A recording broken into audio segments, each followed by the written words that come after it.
जय हिंद। चलिए स्टार्ट करते हैं नरेशन का पार्ट 5। इसके पहले मैं पार्ट 4 तक दे चुका हूं, मतलब पार्ट 1, पार्ट 2, पार्ट 3, पार्ट 4। तो अगर आपने नहीं देखा है तो पक्का वीडियोस को देखिए, आपको काफ़ी कुछ नया सीखने को मिलेगा। स्टार्ट करते हैं हम लोग पार्ट 5। और पार्ट 5 का पहला क्वेश्चन क्या है, he said to me let us go home. तो जैसे लेट अस देखा तो क्लियर हो गया कि दैट लगने वाला है। दैट इसमें नहीं लगा इसलिए बी गलत हो गया, बचा ए, सी और डी।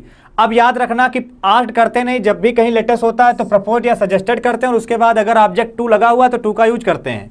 सेट टू है, ये भी गलत। प्रपोज यहाँ पर, प्रपोज यहाँ पर।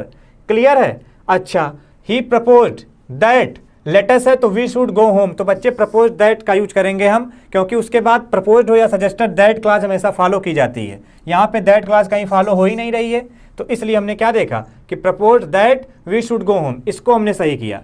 ऐसा आप लोगों ने बिल्कुल सही से समझ लिया होगा। अब बढ़ते हम लोग सेकंड क्वेश्चन की तरफ। Bless him kind heart, bless his kind heart, they cried. तो दे क्राइड है तो बच्चे याद रखना, क्राइड जो होता है, क्राइड को चेंज करने के लिए आप देखिए, they blessed him for his kind heart, they blessed him for his kind heart, एक ही हमने देखा। They cried that his kind heart needs blessing, ये तो हो नहीं सकता।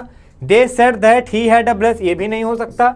ही हैज़ अ काइंड, ऐसा नहीं है। तो उसने क्यों क्राई किया? उसने ब्लेस किया इसी चीज़ के लिए, फॉर हिज काइंड हर्ट। तो सेकंड का हमारा क्या हो जाएगा? ए हमारा बिल्कुल सही हो जाएगा। देखिए third, the student said let me come in, the student told said requested. तो आपको पता होगा कि अगर रिक्वेस्ट करते हैं तो लेट के पहले टू लगा देते हैं, लेट के पहले टू लगा दिया, मी को बदला, इससे हिम हो गया, कम इन हो गया। तो बच्चे यहाँ पर क्या था, ये तो हमको देखने में ठीक लग रहा था। दूसरा तरीका हमने क्या देखा, student requested that he might be allowed to come in. ये तरीका हमारा ज़्यादा सही है, क्योंकि अगर he might be allowed to ना दिया गया होता तब हम टू के साथ लेट का यूज करते, बट जब ये दिया गया है तो हम डी के साथ जाएंगे। ऊपर के तीनों ऑप्शन क्या हो जाएंगे बच्चे? गलत हो जाएंगे। बढ़ते हैं हम लोग फोर्थ नंबर क्वेश्चन में। He said babies drinks milk, तो he said that babies drinks milk बिल्कुल वैसे रहेगा। क्यों?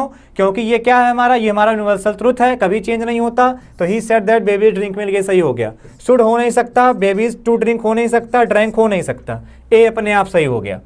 क्योंकि ये बेबीज ड्रिंक मिल्क, वे दूध पीते हैं, तो यूनिवर्सल ट्रुथ है। यूनिवर्सल ट्रुथ में कभी कोई चेंजमेंट नहीं होता। दैट के बाद एज इट इज ला करके रख दीजिए।